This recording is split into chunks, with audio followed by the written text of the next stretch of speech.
ফের শিক্ষা প্রতিষ্ঠানগুলো বন্ধ ঘোষণা করা হলো।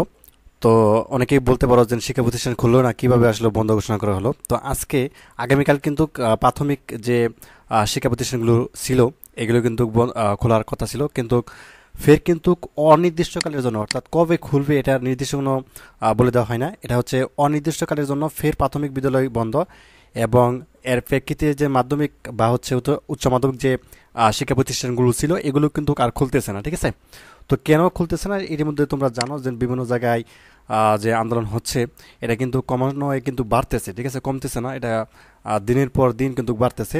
এটার যে রেশ এটা কিন্তু কাটিয়ে উঠতে অনেক সময় লাগবে। কাজেই এখন এই শিক্ষা প্রতিষ্ঠানগুলো কিন্তু খুলতেছে না। যদিও চিন্তা ভাবনা করা হচ্ছিল যে বিশেষ করে যেখানে আন্দোলন হচ্ছে না বা গ্রাম অঞ্চলে শিক্ষা প্রতিষ্ঠানগুলো খুলে দেওয়ার একটা চিন্তা ভাবনা ছিল, কিন্তু দেখা যাচ্ছে আসলে এটার যে রেশ এটা কিন্তু খুবই ভয়াবহ, যে কারণে হচ্ছে সকল শিক্ষা প্রতিষ্ঠান আসলে অনির্দিষ্টকালের জন্য বন্ধ ঘোষণা করা হয়েছে কিছুক্ষণ আগেই। তো কাজে আগামীকাল যে প্রাথমিক বিদ্যালয় যে খোলার ঘোষণা ছিল 12টি সিটি কর্পোরেশন ছাড়া, সেটি কিন্তু খুলতেছে না। ঠিক আছে, এটি কিন্তু অনির্দিষ্টকাল, কবে খুলবে এটি বলা যাবে না। অনির্দিষ্টকালের জন্য ফের শিক্ষা প্রতিষ্ঠানগুলো বা প্রাথমিক বিদ্যালয়গুলো বন্ধ করে দেওয়া হলো। ঠিক আছে, তো আগামীকাল কিন্তু খুলে দেওয়ার কথা ছিল 4 আগস্টে।